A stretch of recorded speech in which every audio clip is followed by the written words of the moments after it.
Hello बच्चों, question states that two resistances are expressed R1 equals to 4 plus minus 0.5 ohm और R2 हमारे पास है 12 plus minus 0.5 ohm. What is the net resistance when these are connected in series and in parallel with percentage error? So now first question में solution में हम की concept की बात करेंगे.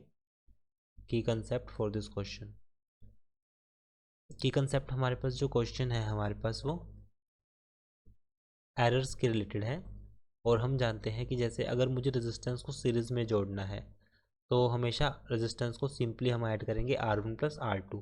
अगर मुझे रेजिस्टेंस इन पैरेलल ऐड करना है so it means this value is R1 R2 divide by R1 plus R2, ये हो जाएगा.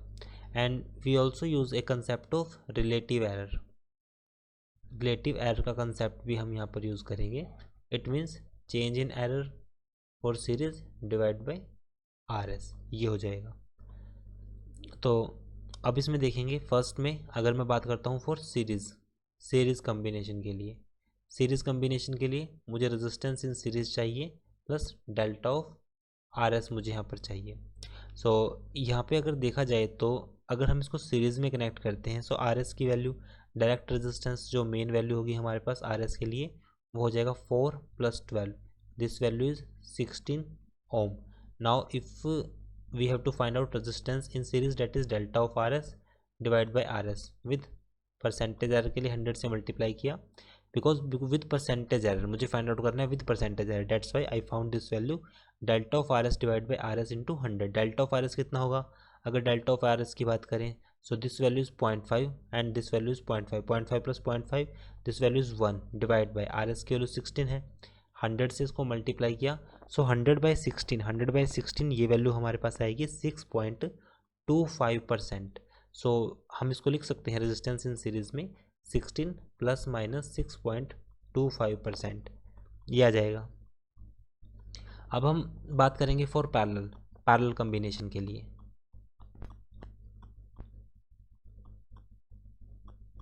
For parallel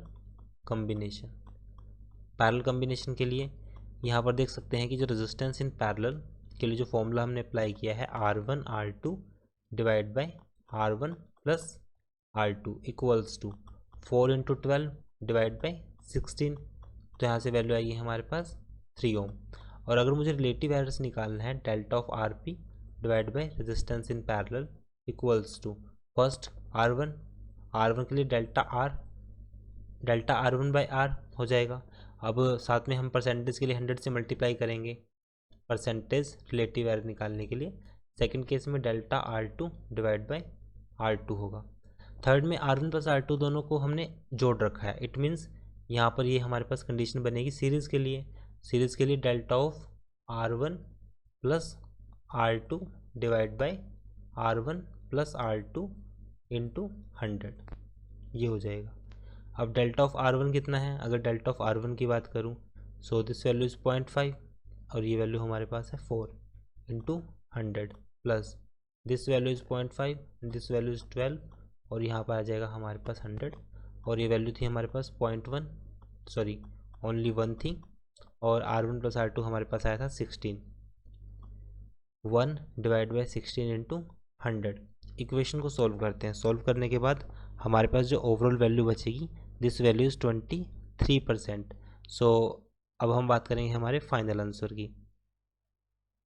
so final answer R1 plus R2 हो जाएगा हमारे पास रेजिस्टेंस इन पैरेलल नेट, जिसको हम R डैश बोल सकते हैं. पैरेलल में कितना है हमारे पास 3 ohm plus minus 23%. It is our answer. I hope solution is understandable. Thank you.